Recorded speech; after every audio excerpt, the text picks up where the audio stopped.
اور اب میں ام المؤمنین سیدہ زینب بنت جہش رضی اللہ عنہا کے حالات اور واقعات گوش گزار کرتا ہوں۔ آپ کا نام برہ تھا، والد کا نام جہش اور والدہ کا نام امیمہ تھا، جو عبد المطلب کی صاحبزادی تھی۔ اس طرح سیدہ زینب نبی صلی اللہ علیہ وسلم کی سگی پھوپھی کی بیٹی تھی۔ امیمہ عبداللہ کی حقیقی بہن اور رسول اللہ صلی اللہ علیہ وسلم کی پھوپھی تھی۔ سیدہ زینب اسلام اور ہجرت کے اعتبار سے السابقون الاولون میں شامل ہیں۔ یہ بات واضح طور پر معلوم نہیں ہو سکی کہ آپ کی والدہ امیمہ نے اسلام قبول کیا تھا یا نہیں۔ ایک روایت کے مطابق اسلام قبول کر لیا تھا، لیکن دوسری روایت میں ہے کہ نہیں کیا تھا۔ آپ رضی اللہ عنہا کا نام برہ تھا، رسول اللہ صلی اللہ علیہ وسلم نے تبدیل کر کے زینب رکھا۔ نبی صلی اللہ علیہ وسلم کے نکاح میں آنے سے پہلے آپ کے منہ بولے بیٹے اور آزاد کردہ غلام سیدنا زید بن حارثہ کے نکاح میں تھی۔ چونکہ نبی اکرم صلی اللہ علیہ وسلم کی پھوپھی زاد بہن بھی تھیں اور عرب کا دستور یہ تھا کہ آزاد کردہ غلاموں کو اپنے لیے شرم کا باعث سمجھتے تھے، اس لیے آپ صلی اللہ علیہ وسلم نے جب اپنے آزاد کردہ غلام زید بن حارثہ کا پیغام دیا تو سیدہ زینب اور ان کے بھائی نے صاف انکار کر دیا۔ اس پر قرآن حکیم کی یہ آیت نازل ہوئی۔ وما كان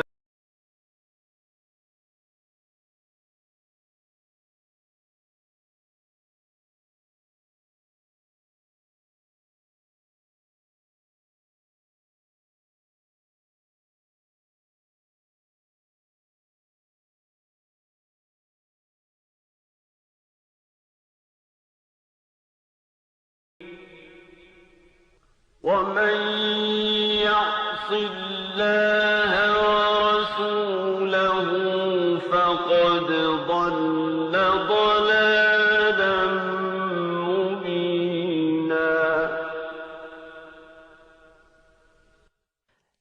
کسی مومن مرد اور مومن عورت کو یہ حق نہیں ہے کہ جب اللہ اور اس کا رسول کسی معاملے کا فیصلہ کر دیں تو ان کے لیے اپنے معاملے میں کوئی اختیار باقی رہ جائے، اور جو کوئی اللہ تعالی اور اس کے رسول کی نافرمانی کرے وہ بڑی واضح گمراہی میں جا پڑا۔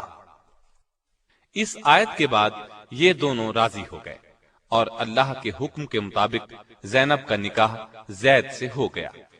نکاح تو ہو گیا، لیکن سیدہ کے دل میں وہ نہ اتر سکے، اس لیے اکثر گھر میں لڑائی رہتی، آپس میں نہ بنتی۔ زید ہمیشہ نبی صلی اللہ علیہ وسلم سے زینب کی بے رخی کا گلہ کرتے، عرض کرتے میں زینب کو طلاق دینا چاہتا ہوں، لیکن آپ منع فرما دیتے، فرماتے اس نے تمہیں میری خاطر قبول کیا ہے، اس لیے اب چھوڑنا اچھی بات نہیں ہوگی، مجھے اپنے خاندان میں ندامت اور شرمندگی ہوگی۔ یہ سن کر زید چپ ہو جاتے، مگر یہ جھگڑا ختم نہ ہوا، تب انہوں نے طلاق دے دی۔ تو رسول اللہ صلی اللہ علیہ وسلم نے سوچا کہ زینب رضی اللہ عنہا کی دل جوئی اس طرح ممکن ہے کہ میں خود اس سے نکاح کروں، لیکن جاہلوں اور منافقوں سے آپ کو یہ اندیشہ تھا کہ لوگ یہ طعنہ دیں گے کہ اپنے منہ بولے بیٹے کی بیوی کو گھر رکھ لیا، یعنی اس سے نکاح کر لیا، حالانکہ لے پالک کسی طرح بھی بیٹے کے حکم میں شامل نہیں۔ عرب میں مدت سے ایک برا دستور چلا آ رہا تھا، یہ کہ اگر کسی کو منہ بولا بیٹا بنا لیتے تو اس کی طلاق یافتہ بیوی سے نکاح کرنے کو حد درجے برا خیال کرتے تھے۔ اللہ تعالی نے چاہا اس بری رسم کو نبی صلی اللہ علیہ وسلم کے فعل اور عمل سے ختم کر دیں، چنانچہ آپ صلی اللہ علیہ وسلم کو بذریعہ وحی اطلاع دی گئی کہ زید کے طلاق دینے کے بعد زینب آپ کے نکاح میں آئیں گی، تاکہ لوگوں کو معلوم ہو جائے منہ بولے بیٹے کی بیوی کا وہ حکم نہیں ہے جو حقیقی بیٹے کی بیوی کا ہے۔ آخر ایک دن زید نے آ کر آپ کو بتایا کہ اس نے تنگ آ کر زینب کو طلاق دے دی ہے۔ یہ سن کر آپ خاموش ہو گئے۔ جب سیدہ زینب کی عدت پوری ہو گئی تو آپ صلی اللہ علیہ وسلم نے زید ہی کو حکم دیا کہ وہ جائیں اور زینب کو آپ کے لیے نکاح کا پیغام دیں۔ اس سے آپ کا منشا یہ تھا کہ یہ بات اچھی طرح واضح ہو جائے جو کچھ ہوا ہے وہ زید کی رضامندی سے ہوا ہے۔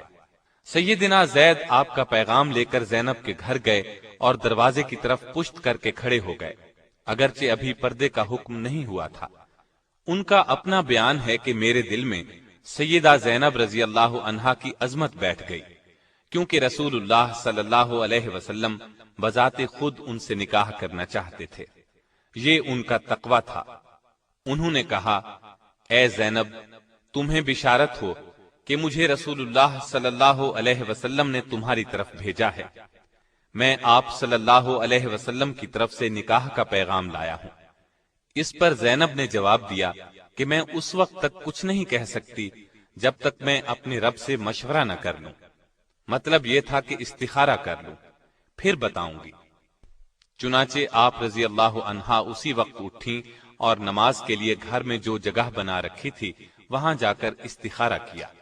ادھر اللہ تعالی نے وحی نازل فرمائی کہ ہم نے آپ کا نکاح آسمان پر کر دیا ہے۔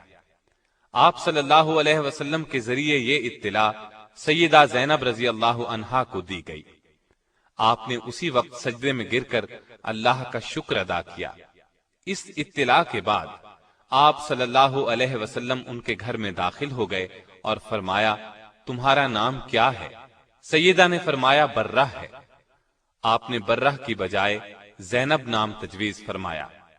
اس نکاح کا ہونا تھا کہ منافقین باتیں بنانے لگے، وہ تو ایسے موقعوں کی تاڑ میں رہتے تھے، چنانچہ کہنے لگے، پیغمبر ایک طرف تو کہتے ہیں کہ بیٹوں کی بیویوں سے نکاح حرام ہے اور دوسری طرف خود اپنے بیٹے کی عورت سے نکاح کر لیا۔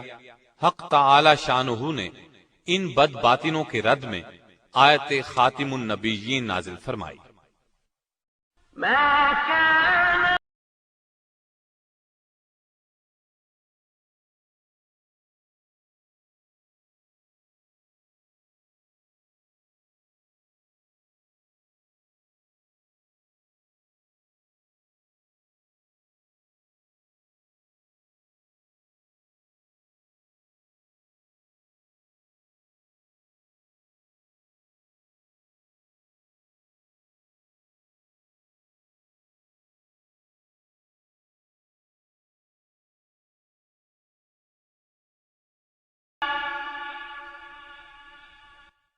محمد صلی اللہ علیہ وسلم تمہارے مردوں میں سے کسی کے باپ نہیں ہیں، لیکن وہ اللہ کے رسول اور خاتم النبیین ہیں، اور اللہ تعالی ہر چیز کا خوب علم رکھنے والا ہے۔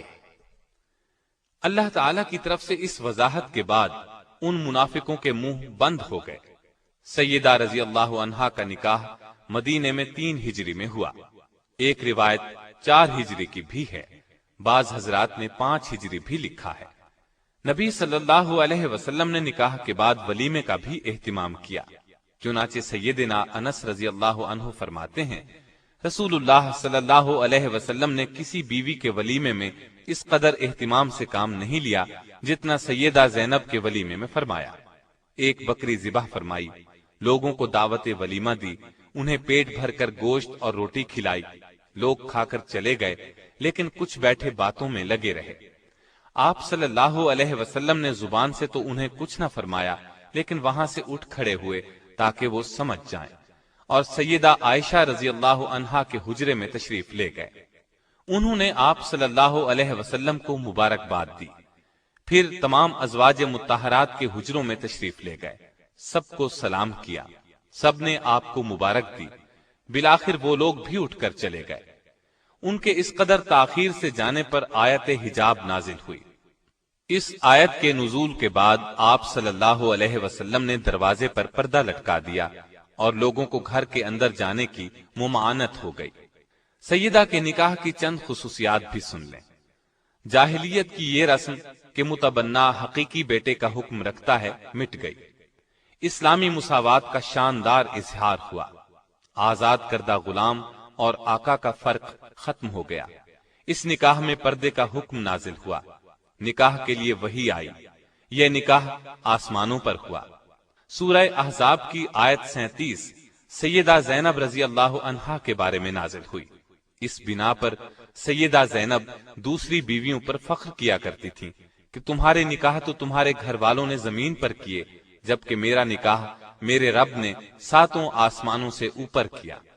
صدیقہ کائنات سیدہ عائشہ صدیقہ رضی اللہ عنہا خود فرماتی ہیں کہ میں نے ان سے زیادہ کسی عورت کو دیندار اور اللہ سے ڈرنے والا اور سچ بولنے والا نہیں پایا۔ ان سے زیادہ صلہ رحمی کرنے والا اور صدقہ خیرات کرنے والا کسی کو نہیں پایا۔ وہ محنت کر کے صدقہ کرتی تھی تاکہ اللہ کا قرب حاصل ہو۔